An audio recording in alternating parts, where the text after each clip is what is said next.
This conference will now be recorded. Greetings, everyone. Once again, we have made it through the month of March, the first quarter, which means we have made it through the first 5 books of the Bible, Moses writing them, the Torah, and we have gone through Joshua in our daily Bible readings, and we are actually in the book of Judges the last couple of days. So this is session number 13 of Brothers in Arms from Proverbs 17:17. A friend loves at all times, and a brother is born for adversity. And Steve and I have made it through the first quarter without changing the meaning of that verse. We haven't become brothers causing adversity. So that's good. It's good so far. Ebenezer. We So may have far, so good. for the listeners, we may have. For the listeners, we may have. So this is session 13, and we're trying to go a little bit deeper into Liberty's daily weekly Bible readings. We go through the Bible together. And so today would be long about Joshua chapter 12 through the end of that book, and then the first 6 or 7 chapters of Judges. Interesting time in Israel's history.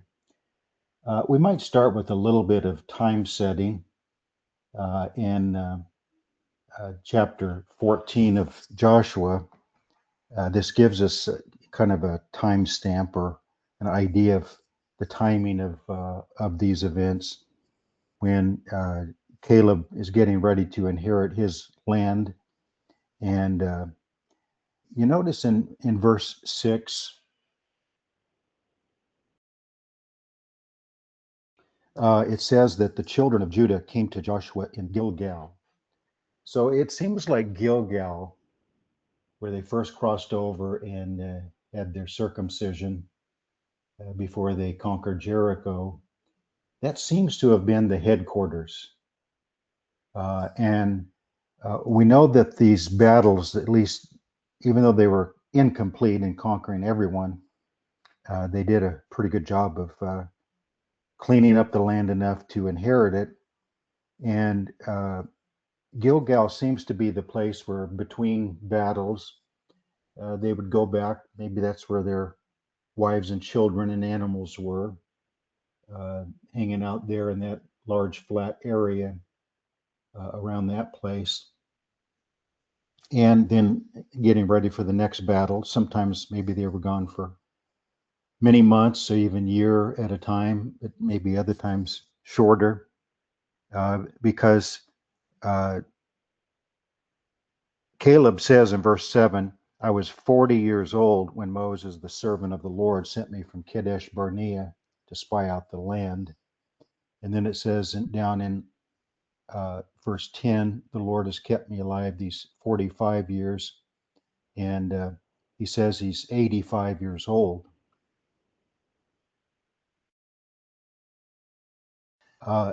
So we go back to where he was at Kadesh, would have been 2 years out of Egypt. Then you add the 38 years longer they wandered, and then now he's 85. So it would have been 7 years that these battles happened. So that's a long time. And so again, it doesn't mean they were fighting all the 7 years, but it took 7 years for them to get all the battles finished. And the Bible does say that it was incomplete.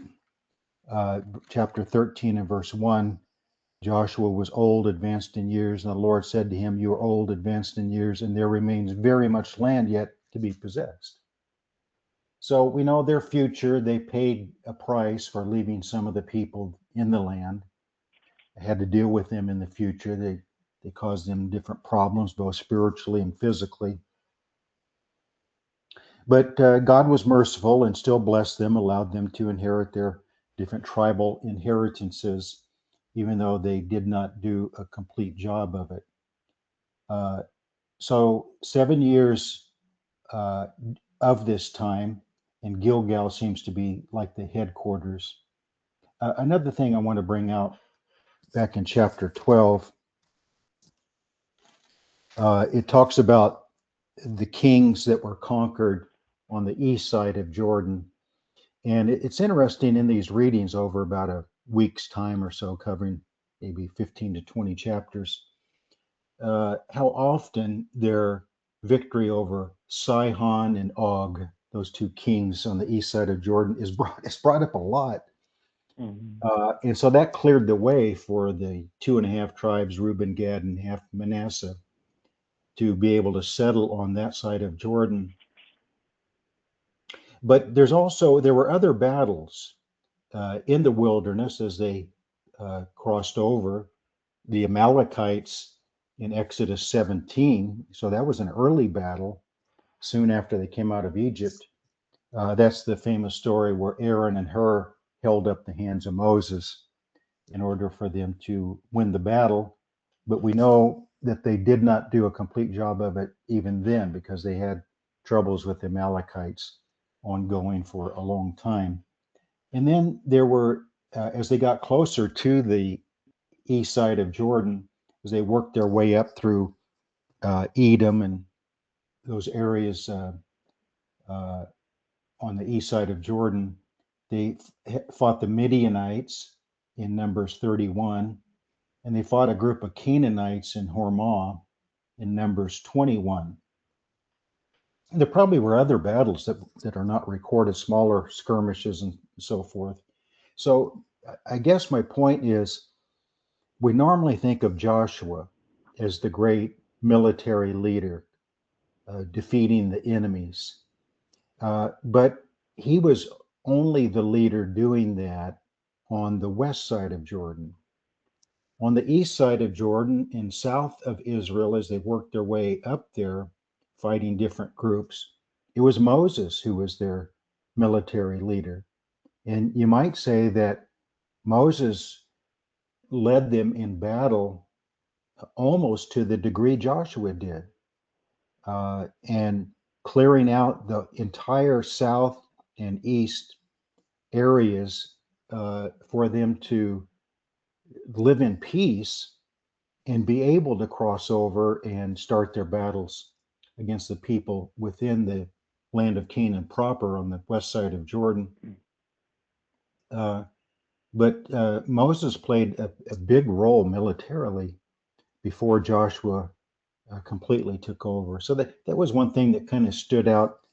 I'd always known it, it was always there, but it really kind of stood out to me a little more that even though Moses didn't get to go into the land proper, he was in the land that the 2.5 tribes inherited. So you could say that he actually was in the land of inheritance, even though the borders given to Abraham was mainly on the west side of Jordan, north and south.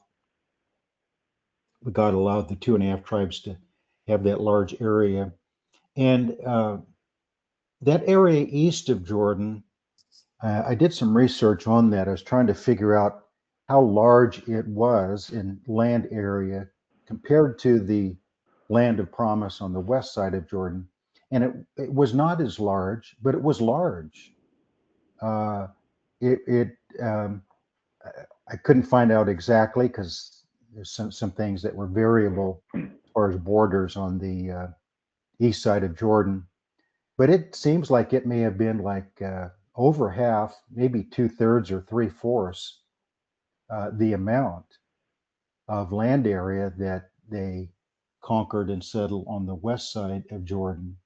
So it's kind of interesting to think about that a land area uh, smaller but still large uh, is where Moses got to experience, even though he didn't get to cross over Jordan. So that was kind of something that stood out a little bit extra to me this time. It's interesting how every time you read through one of these books, you think you're following it, you think grasping all of it, it's all sinking in. But it is interesting how the Bible remains so so fresh and alive that every time you read through these familiar stories, maybe not brand new information, sometimes it is, but uh, mainly it's information you already knew that took on maybe a little more importance or a little different light than it did before. And I really like that about the books of the Bible. Anything you want to add on that, Steve? Yeah, it seems like that land on the west side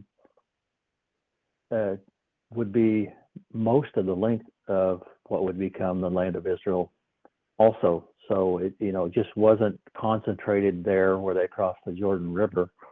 It started down at the bottom and went almost to the top. And then that would be important for securing passage back and forth across the river.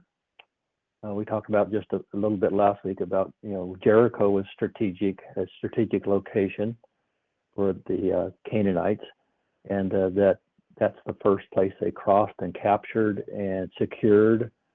And then we talked about last Wednesday night in our Bible study at church how that when the number of the Reubenites, so Reuben, Gad, and Manasseh, right? That's the 2.5 tribes Mm-hmm. on that side of the river.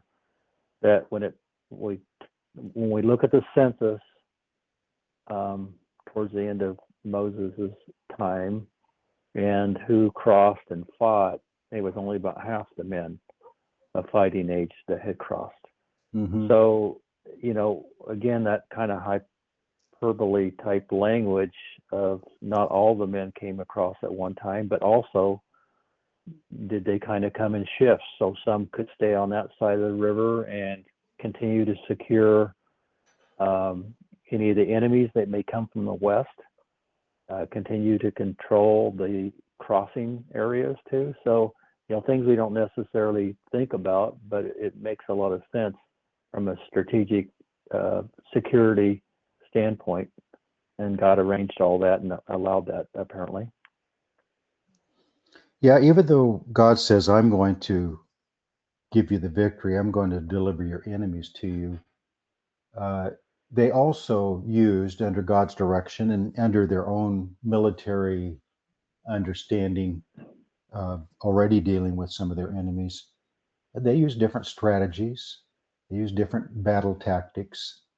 Uh, so, it wasn't just a matter of God gives us the victory, and so we're just going to march straight into them and expect all of them to die in front of us.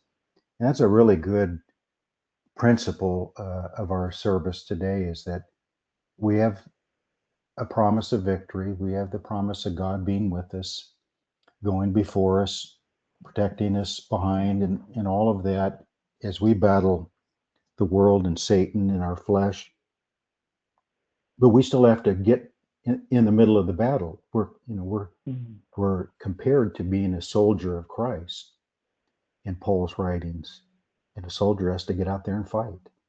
So this interesting mix of, saying God is the one who delivers us, but we don't sit passively back and do nothing and just wait for God to destroy our enemies without us being involved in any way.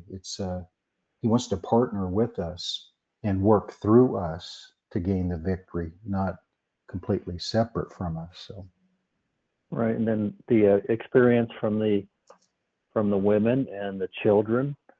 They weren't marching into battle with the armies, but as the armies secured particular lands and areas, then it would be occupied then by the women and the children. So the occupation came slower than the fighting of the battles, and it would come sometime after that. Sometime after that, they would be sent for or delivered up into their inheritance. And it doesn't necessarily say, but you kind of wonder if each one of those families, each one of those groups moved into their areas that was secured for them to move into, how many years that took, and was there some type of great celebration? I would think so. mm-hmm. Some things that aren't necessarily covered, but if we put flesh and blood on what that might have looked like, it sounds real reasonable that that's the way it kind of played out. Yeah, yeah, it's good. Another thing I wanted to bring out in Joshua, it's kind of interesting. I often talk about how the Bible not only looks at the large picture, the big overarching picture, but or like a telescope, but it's also like a microscope. It looks at the details, and the details often are very interesting to show how God is such a God of order and a God of detail.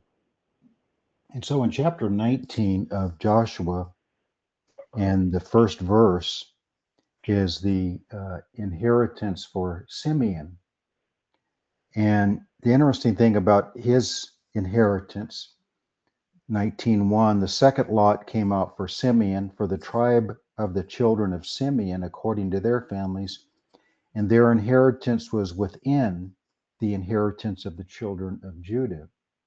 And if you look at maps of the land borders, most Bibles in the back have a map of the different tribes and their land inheritance.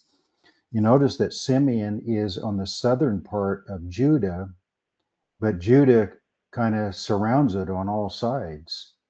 So it's kind of a self-contained area within Judah. And the interesting detail of that is if you go back to Jacob blessing his sons in Genesis 49, and he talks about Simeon and Levi. And they were the two brothers, of course, who committed those crimes and murder. And so it says in Genesis 49:5, Simeon and Levi are brothers, instruments of cruelty are in their dwelling place. Let not my soul enter their council, let not my honor be united to their assembly. For in their anger they slew a man, and in their self-will they hamstrung an ox. Cursed be their anger, for it is fierce, and their wrath, for it is cruel. I will divide them in Jacob and scatter them in Israel, Levi and Simeon. And he did do that, didn't he? Now, Levi, we would say, is in a good sense.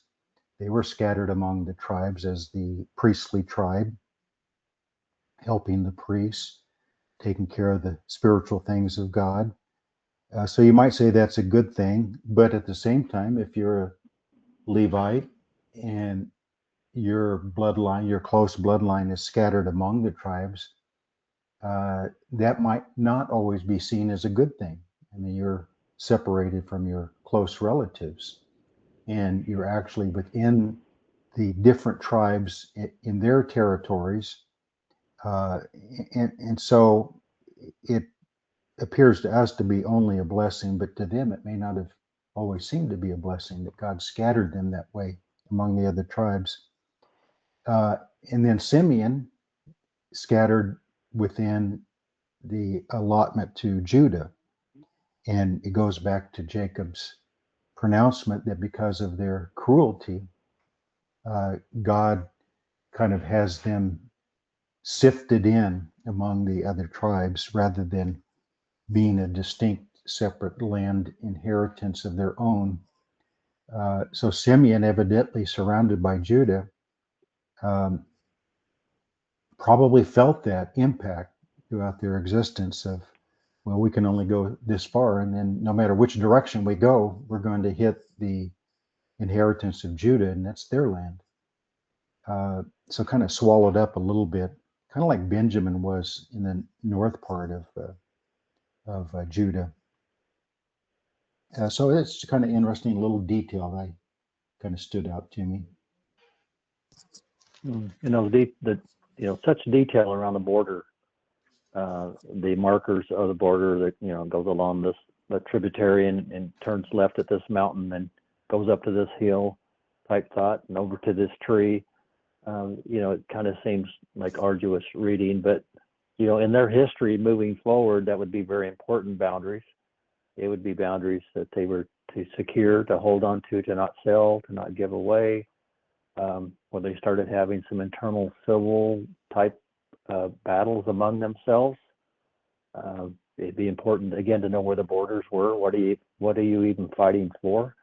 So again, it becomes kind of almost very detailed, too detailed maybe for us to kind of grasp. But Yeah. to them, if you were part of that tribe, you probably had that written down somewhere, and you had multiple maps laying around of exactly where that border is.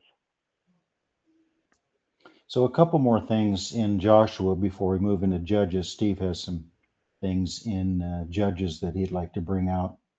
That chapter 22 of Joshua is interesting, that when the 2.5 tribes were given permission to go back and settle in their land after they'd done their part in helping with all the battles, when they crossed the Jordan, they built a monument. And the other tribes found out later that they had built a monument, and the other tribes felt like it was a betrayal, that it was an idol of some type, that it was a statement by them that they were separate from the other tribes and were kind of going their own way. And the armies gathered together ready to wipe them out because of that. And at the last minute, they were able to explain, no, it's exactly the opposite. We just feel like that since the Jordan River kind of separates us from the rest of the tribes, that we want to set up a monument at the Jordan River to show that we are united with the tribes on the other side, and that their God is our God. And we're not trying to make any kind of pagan or idolatrous statement.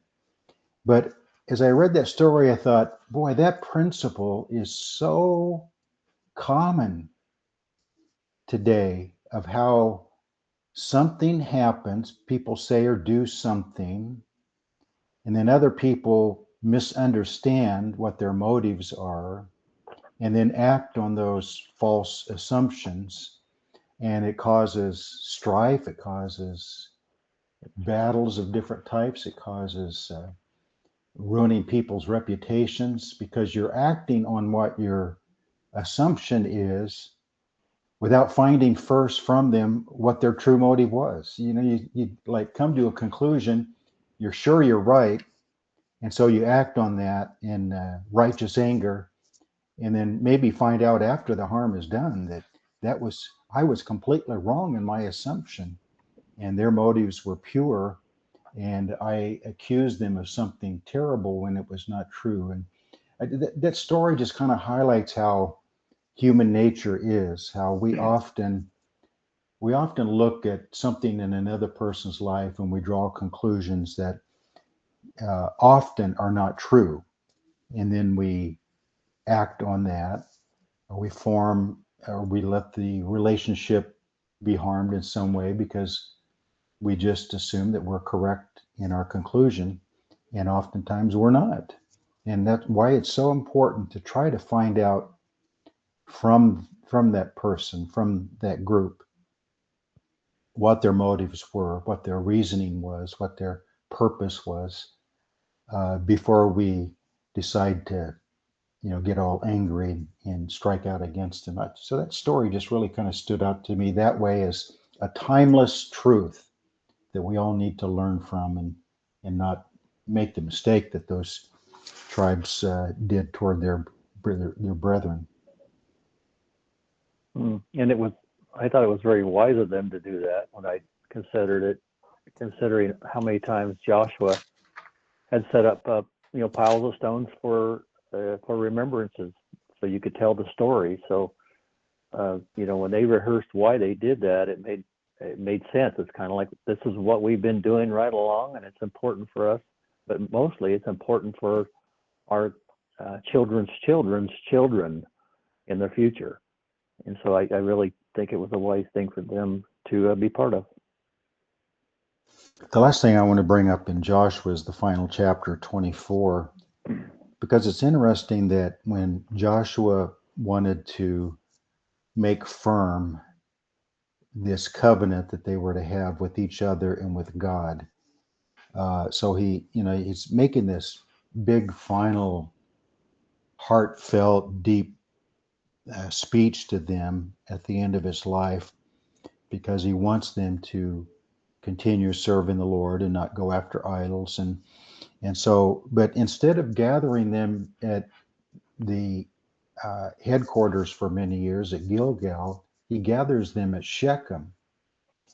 And the reason that's interesting is that's that location between the two mountains where they pronounce the blessings and the curses. But it's also the first place when Abram came into the land originally that he built an altar and called on the name of the Lord, was at Shechem. And Shechem is what I call the place of the crossroads, the place of making a decision. Do you want the blessings or the curses? Of course, when Abram built that altar, was long before God had them pronounce the blessings and the curses. But Abram kind of just understood, I think. And we do know that that terebinth tree that he built that first altar in that location was a place known for pagan worship. And so it's as if Abram was driving his stake down and saying, yes, this is pagan land, but God has given it to me by promise. And I'm building this altar and calling on him to start the sanctification process of this land. And then he goes on to build two other altars at Bethel and Hebron. So he's working his way down south. And as he goes, he's building altars as a sanctifying process, as a kind of a claim to the land that one day it's going to be mine, even though it's possessed by other people right now. And of course, Joshua would know all of that history and geography, and he would know the spiritual uh, principles underneath it that were attached to what Shechem represented to Abram and to God. And so he purposely chose that place because they were getting ready to make their own decisions. Choose for yourself this day whom you will serve. As for me and my house, we will serve the Lord. And Shechem was the proper place for that event to happen. And Shechem is such a key place in their history, going back, 500 years or so before this time is when Abram built that altar. And Joshua probably, even though it's not so much recorded, he did talk about Abraham in this chapter in his speech, but he probably would have shared the significance of that place and why he chose that place for them to make their own crossroads choice of which way they were going to go into the future. So that really stood out to me of why he chose Shechem. That's good thoughts. I was considering this time when I read the verse that we love so much that you quoted, but as for me and my household, we will serve the Lord. He's, at the end of his life, he's 100, maybe 110 at this point. We don't know between this statement and when he died, if it was days, minutes, or months or years, but nevertheless, he was old. But I was considering this time that had he already met with his sons, before he made this bold statement, had he met with his sons and grandsons and family and really nailed that down, that he was able to say to the people, I'm speaking for our whole family. They have said yes, that they will, and this is what we're going to do after my now and after my departure. Anyway, so I kind of considered that this time. But, back in the 23rd chapter, when he was reminding them of how the Lord had delivered them, he told them to hold fast. And the old King James says, cleave. We like that word, cleave to the Lord your God. Serve, fear the Lord and serve him in faithfulness. All those statements that he made before he went into these last words in chapter 24. It was an important thing for them to rehearse. It feels very similar to what Moses did, and Joshua would have learned from Moses. Before my departure, I'm going to tell you the most important things. And so it wasn't just a history, it wasn't just a reminder, it was these are the things that Moses told us in what became Deuteronomy 6 and 7. Didn't have numbers to it at that time. But this is what I'm telling you, you need to tell it to your sons, you need to tell it to your grandsons. Those type of thoughts is what kept running through my mind as I read chapter 23 and 24. So again, I kind of feel like his family, he was so sure that his family had agreed to his desire that he was able to make that bold statement the way that he did. And to their credit, they had told Moses back in Exodus 19, we agreed to the terms of this covenant. We're going to serve the Lord. But so soon after, they built that golden calf, so it didn't last very long. At least this generation, when Joshua put that to them, as for me and my house, we're going to serve the Lord. What are you going to do? And they insisted a couple of different times, like in verse 21, the people said to Joshua, no, but we will serve the Lord. And if knowing the history of Israel, we would probably at that point say to ourselves, but they didn't. They messed up. So I think that's why God put in there in verse 31, Israel served the Lord all the days of Joshua and all the days of the elders who outlived Joshua, who had known all the works of the Lord which he had done for Israel. So evidently that generation did keep their word. They meant it, and they followed Joshua's example. So at least one generation seemed to have done a pretty good job, maybe better than most of the generations of Israel for sure. And then, of course, this book ends with the bones of Joseph buried at Shechem. And one other reason why they met there is because they went there to bury the skeleton of Joseph, because that's where Jacob had bought a plot of land and for a burial ground. And they kept all these years later, hundreds of years later, they kept the promise that Joseph wanted them to keep of when you leave here, take my bones with you and bury them in the land of promise. It is a statement of faith that I believe that the Lord is going to give us that land. And so when they buried Joseph, what a powerful feeling that must have been to all of them, that way back there, Joseph believed that we would leave Egypt, that we would conquer the land, that we would inherit it and settle it. And when they were slaves in Egypt, that seemed impossible. And yet Joseph believed it. Even before they became slaves, he believed it. When they were slaves, the promise was still sure. And now they get to realize it. And in the burial of Joseph, it's very symbolic of, yes, God kept his promise. And Joseph was correct in his opinion, his belief that God was going to deliver us and give us our own land, the land that he promised to Abraham, Isaac, and Jacob.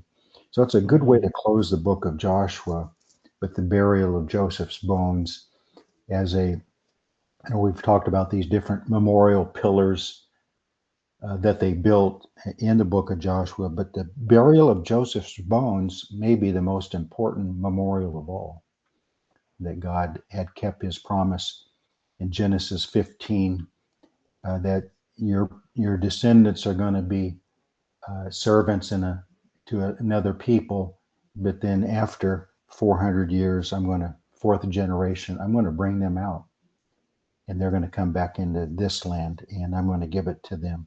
What a powerful witness that was to the promises of God and the faith of Joseph at the end of the book of Joshua. Mm-hmm. So we get to look at the end of the book of Joshua. Have you thought about? Well, I guess I should say, it always has felt like to me that Joshua and Caleb were about the same age. Does that sound fair? Mm-hmm. Yeah. So it doesn't tell us when Caleb dies, but they're 7 years into taking possession of the land when Caleb says, I'm 85, so Joshua's about that age too. And then we have him being 110 years old pretty quickly. So, the 7 years of battles, maybe the large battles against the large kings were over, but there was still work to be done. And as you said, it's the Bible's clear that they didn't completely finish the job before Joshua died. In fact, it goes on to say that in the book of Judges, that there's still a lot left to do, and God's going to use those nations to actually test his people, on whether they believe him or not. But what I wanted to kind of highlight is Joseph and Caleb would have been the only ones that remembered or experienced the bondage in Egypt. You mean Joshua and Caleb? Joshua and Caleb, yeah. Yeah. So, they would have been old enough to remember, because we had kind of determined that it was really only hard bondage the last X amount of years while the children of Israel were there. So they would have been old enough to experience it. And now they're moving into the promised land, and the land that God said would be a land of rest.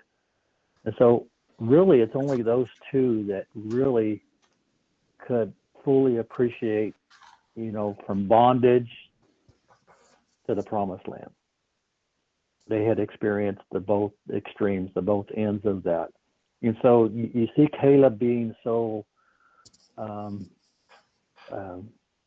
purposed in what he wanted to accomplish many times. And you see Joshua just stay in the course. Maybe it's because they were at the other end of that, and they knew more. To a lot of those guys, even the generation that lived after Joshua, they were young during that Exodus and so forth. But Joshua and Caleb experienced the bondage and the hardships. And so the appreciation, and then that helped drive the desire to do this just like God said, and let's complete the task. I kind of read that in when I was reading the last couple chapters of Joshua, how kind of the passion was there and the need to remind them. And to some of them, this was not a reminder. They didn't have a memory of it. They only knew the stories of it. And thus, we maybe see some of the reasons for some of the downfall in that next generation in the book of Judges. You put those thoughts together before? Yeah, that's a really good thought. If Caleb was 38 years old when they left Egypt, and we don't know how old a Jewish man was when they became slaves. I would think probably younger than 18. If it was 18, Caleb had been a slave for 20 years, Mm-hmm. but probably younger than that. So maybe he had been a slave for 25 years. And when God said at Kadesh, no one 20 years old and older, so that means they would have been 18 when they left Egypt. If they became slaves at 18, and we don't know for sure, but be kind of interesting. It's almost as if God is saying,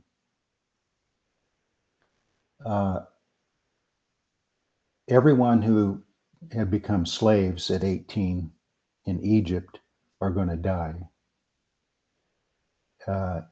18 and under, you're going to live, 20 at Kadesh.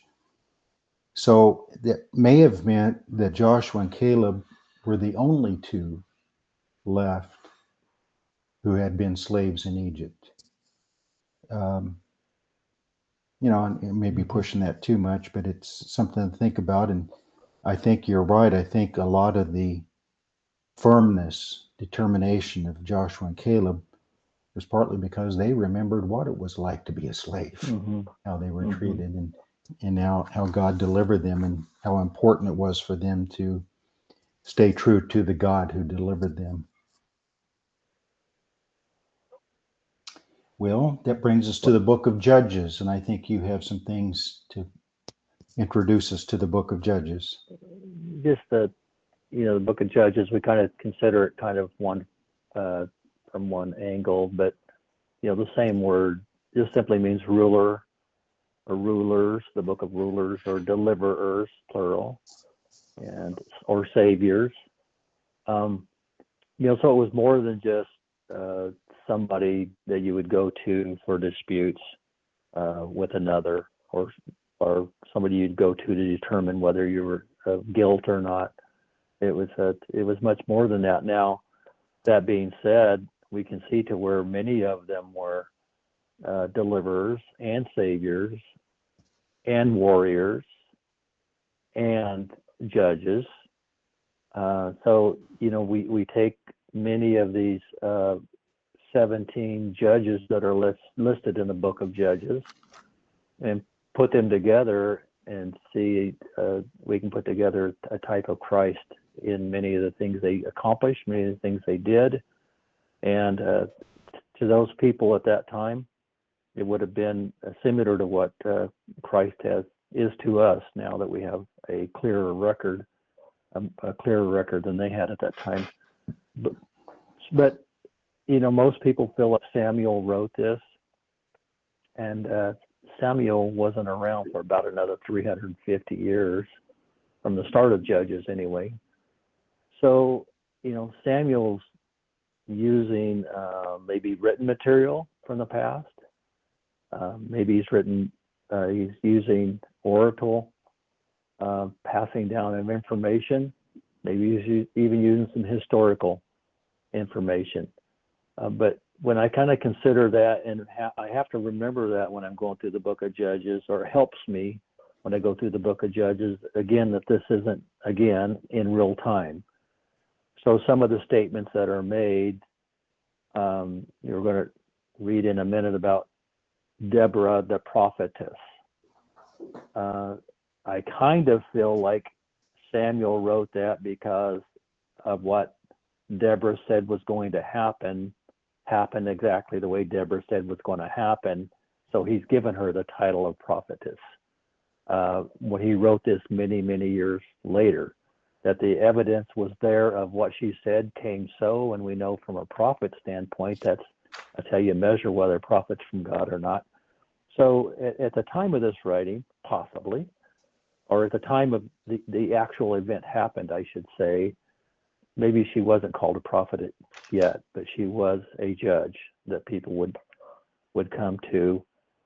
I've mentioned more than once that the Bible states often a person's name, and that name seems to be tied to who they are and what they became and what they accomplished. But again, in every one of those cases, it's written after the fact. So did their name become synonymous with that particular thing? And so it's not an uncommon thing to read in the Word of God to where certain people's names were associated with what they did, but when their parents named them, in my mind, it probably didn't mean that necessarily, but it became synonymous with what they accomplished. Any thoughts on that?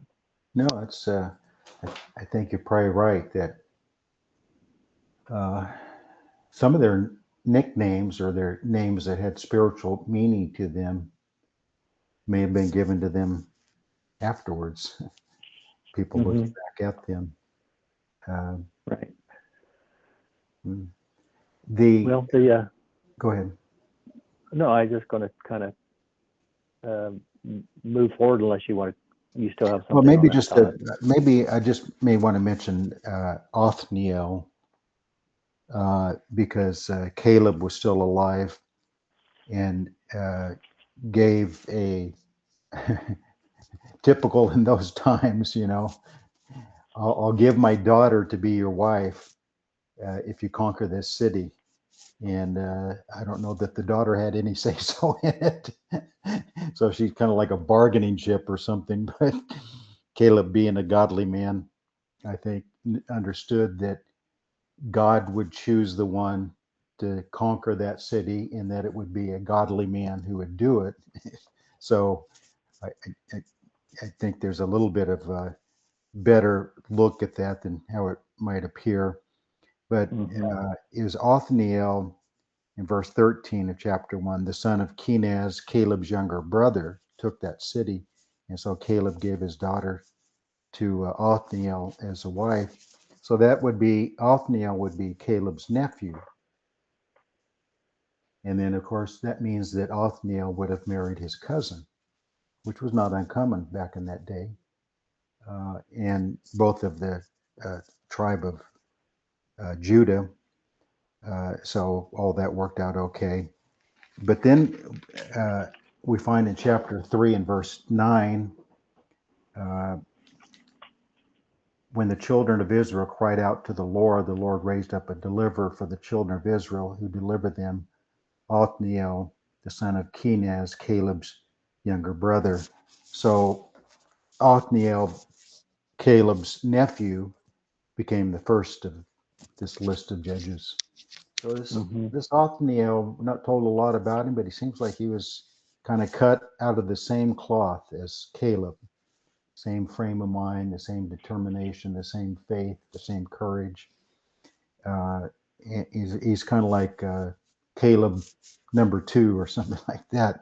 So a lot of these judges, like Shamgar, we mentioned Shamgar at the end of chapter 3. Only one verse said about him, what he did.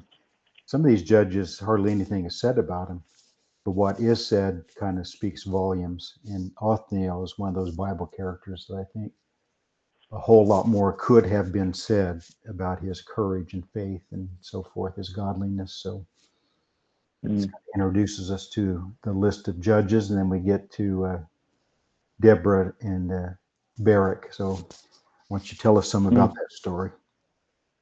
Yeah, I just before I get there, I just kind of determined reading through this, if I wanted to sum up the whole book of Judges, I would just start and I just read chapter 2, especially 11 through, like 19 or 20 somewhere, or excuse me, through the rest of the chapter. Yeah, through 19.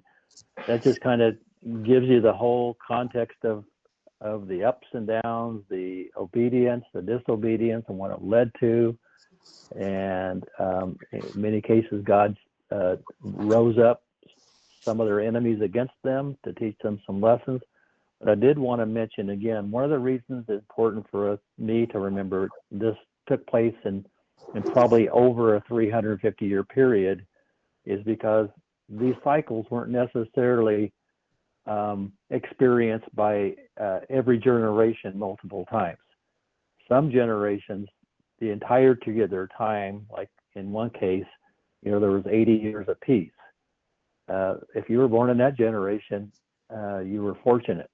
You had great blessings and peace, but there were sometimes it was lived out much shorter than that. But, we, from a devotional standpoint, and there's times that I have not lived the entirety of my life in obedience to the Lord, and probably will experience sometimes moving forward at periods or hopefully minutes of disobedience. But that being said, we can learn some lessons about sometimes what happens, where we have to get before we cry out to the Lord for help.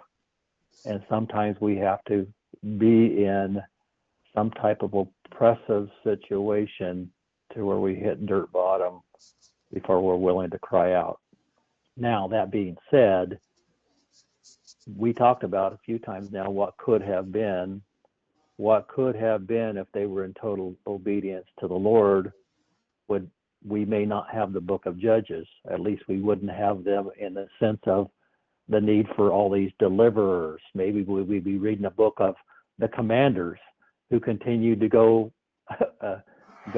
secure the land and all the borders and so forth. but we have the book of Judges because the requirement of, or the need was there for deliverers. But we know that God says in many, many different ways throughout the Bible, Samuel says it kind of the best, that the Lord always desires obedience more than sacrifice. And so, the need for deliverers in the book of Judges was because of that cycle. But again, that we're kind of hard on those people during that time. But again, some of those folks didn't go through that cycle multiple times, maybe a few times. And as the Bible always promises, there's always a remnant. So when God called certain people up to do that job, he called it out of somebody, in my mind, that was not doing the same things that the rest of the people were doing. At least I would like to consider that. Yeah. Any thoughts on that before I go on to Deborah? No, it's just, I often think about, like we may not get to Gideon today, but the difficult conditions that Gideon grew up in and how it affected his life. And you and I have talked a lot in our life about, like our dad grew up in the Great Depression, went through World War II, his older brother shot down and his body never found. Dad going into the Korean War and being a POW for 2 years. I mean, if we would have been born during that time, we would have experienced some of those same things. We grew up during the Vietnam War, but the draft was pretty much over by the time I turned 18, and certainly over by the time you did.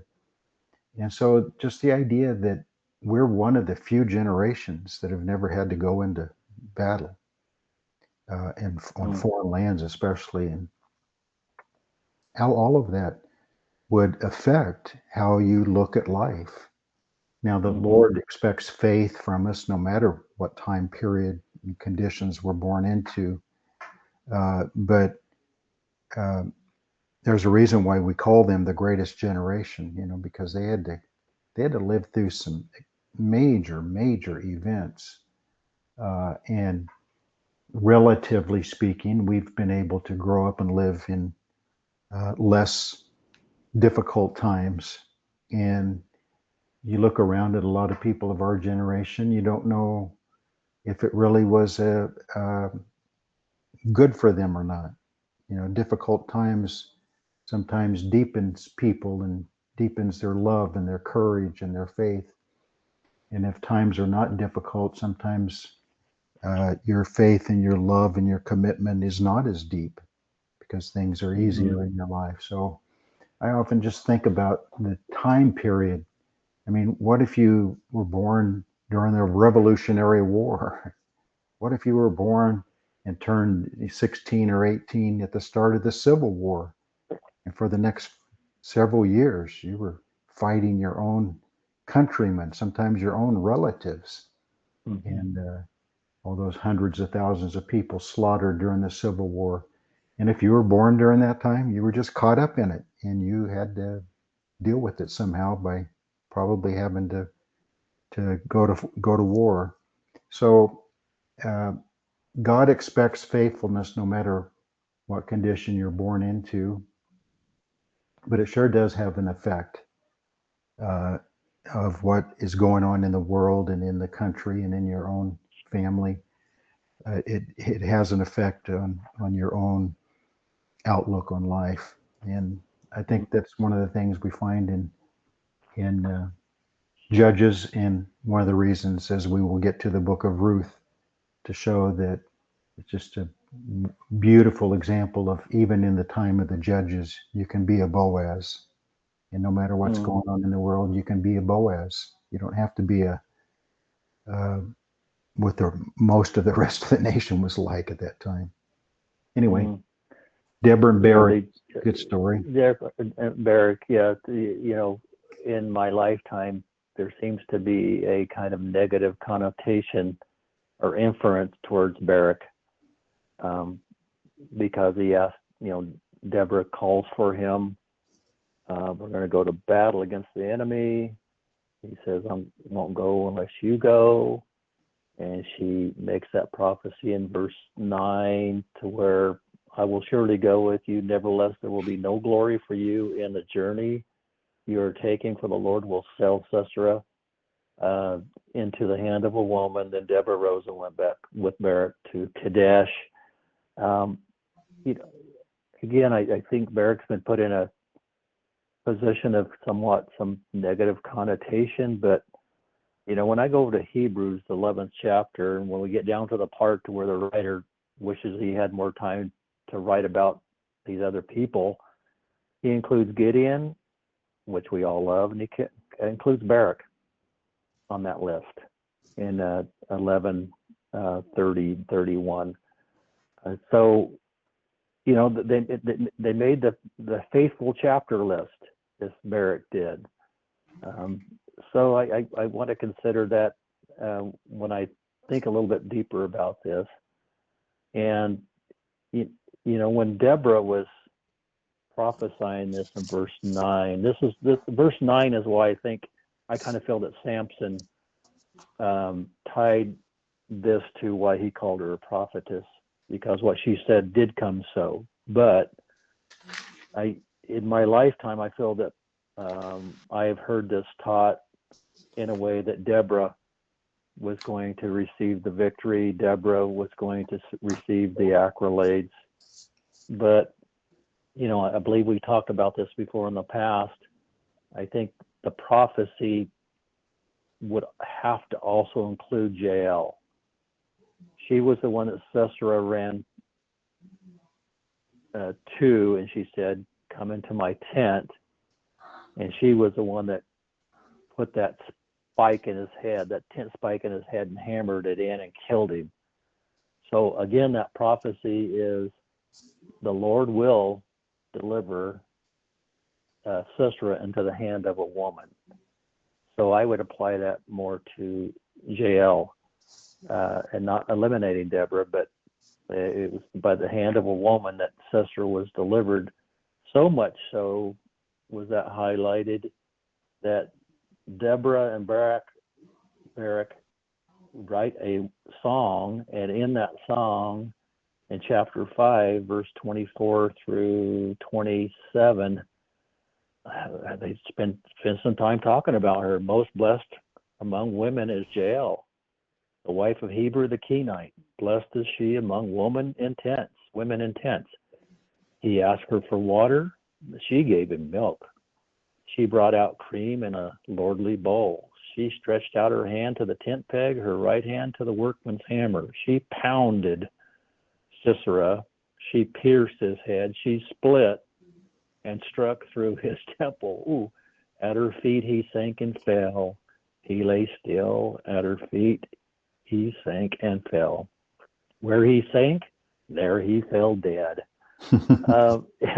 I kind of feel like some of that repeat is because it's a song and they had to kind of finish the sentence or something.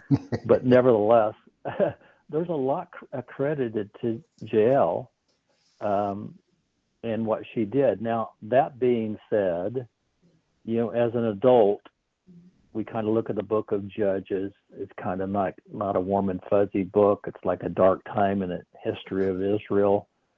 But I want to tell you, as a kid growing up in church, the book of Judges was probably one of my favorite books, because, man, we're dealing with what Gideon's going to do. We haven't got there yet.